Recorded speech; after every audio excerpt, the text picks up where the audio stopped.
15 અધ્યાય 15 આપણે શેમાં છીએ? વિરાટ પર્વ. હા ને, વિરાટ પર્વ અધ્યાય 15 બરોબર. લખો.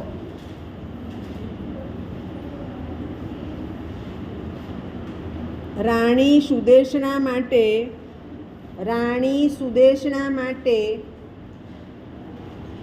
મદિરા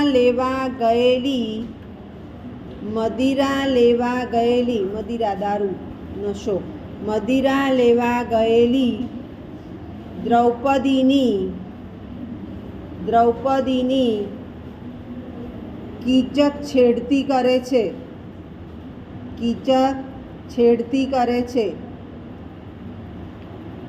સભામાં પાદ પ્રહાર કરે છે. પગ મારવું અને પાદ પ્રહાર કહેવાય. પાદ પ્રહાર કરે છે. છતાં બધા મૌન રહે છે. એટલે આમાં આ વસ્તુ આવે છે આ અધ્યાયમાં. યુધિષ્ઠિરે આપેલા આશ્વાસનથી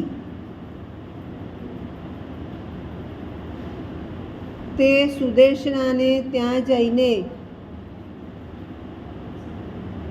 લખાયેલું છે બેને, તો હું અટકી જાઉં.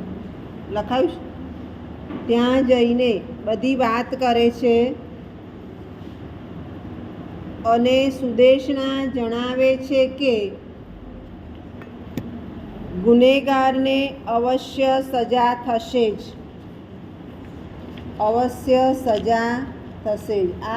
આ વાત શેમાં આવી? અધ્યાય 15માં. હા ને. હવે અધ્યાય 16 સારાંશ જ લખીએ છીએ આપણે. અધ્યાય 16.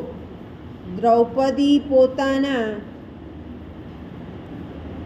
નિવાસે જઈને સ્નાન કરીને પછી ભીમસેનની પાસે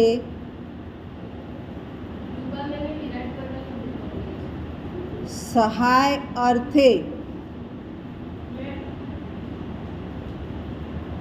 પહોંચી ગઈ. ભીમસેને દ્રૌપદીને જણાવ્યું કે તે પોતાની વિગત જલ્દી કહી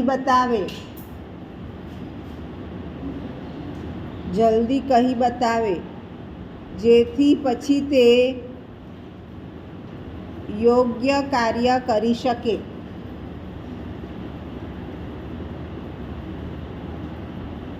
અધ્યાય 17. દ્રૌપદી પોતાની વ્યથા ભીમ સમક્ષ ઠાલવે છે.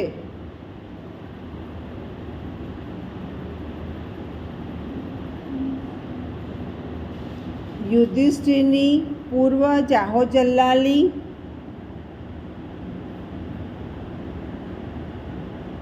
અને આજની દુર્દશા દર્શાવીને ભીમને પરિસ્થિતિથી વાકેફ કરી અંતે પોતાનું દર્દ દૂર કરવા જણાવે છે. હવે વચ્ચે એક અધ્યાય નથી પણ આપણે સળંગ જ લખીએ, કારણ કે કન્ટેન્ટ તો સળંગ જશે ને. હા,